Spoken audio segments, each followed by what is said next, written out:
सान हवेली का रहस्य रात का अंधेरा अपनी चरम सीमा पर था। गांव के बाहरी इलाके में एक सुनसान हवेली थी, जिसे अभिषिक्त हवेली कहा जाता था। कहा जाता था कि वहां से हर रात अजीबोगरीब चीखें और डरावनी आवाजें आती थीं। कोई भी इंसान उस हवेली के पास जाने की हिम्मत नहीं करता था, लेकिन राहुल, एक निडर और जिज्ञासु लड़का, इन कहानियों पर विश्वास नहीं करता।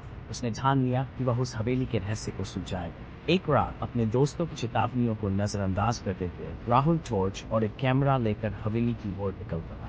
हवेली के अंदर जैसे ही राहुल ने हवेली का दरवाजा खोला, एक तेज हवा का झोंका आया और दरवाजा खुद ब खुद बंद हो गया। हवेली के अंदर का माहौल सर्द और भयानक था। पुरानी लकड़ी की सीढ़ियां चमराने लगी, दीवारों पर धूल और जाले लटक रहे थे और हवा में अजीब सी गंध थी। राहुल ने अपनी टॉर्च चलाकर चारों ओर देखा। एक कमरे में पहुंच उसने देखा कि वहाँ एक पुरानी मेज पर कुछ अजीबोगरीब किताबें रखी।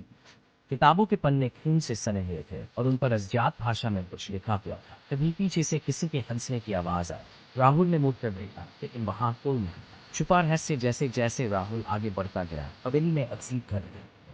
अचानक से दरवाजे खुद ब खुद खुलने बंद होने लगे और दबी हुई आवाजें उसके कानों में गूंजने लगी। तभी उसकी टॉर्च की रोशनी एक पुरानी पेंटिंग पर पड़ी। उस पेंटिंग में एक आदमी का चेहरा दिखाई दे रहा था, लेकिन राहुल को महसूस हुआ कि उस चेहरे की आंखें उसे भूल रही।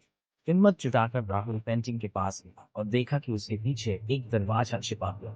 उसने दरवाजा खोला तो सीढ़ियां नीचे तहखाने की ओर जा रही थी। राहुल ने जैसे ही नीचे कदम रखा, ठंडी हवा के झोंके में उसे थर्रा दिया। तहखाने के अंदर बड़ा सा ताबूत है। ताबूत के पास एक मोमबत्ती पत्नी जल रही जो बिना हवा के छिपा था। राहुल ने ताबूत पे ध्यान से और उस खुदे के शब्द पर जो इसे खोलेगा वह मौत के अंधकार का हिस्सा पर। राहुल की जिज्ञासा ने उसे ताबूत खोलने पर मजबूर कर उसने धीरे धीरे ताबूत पर रख कर क्या आप उस हवेली का रहस्य जानने की हिम्मत करें।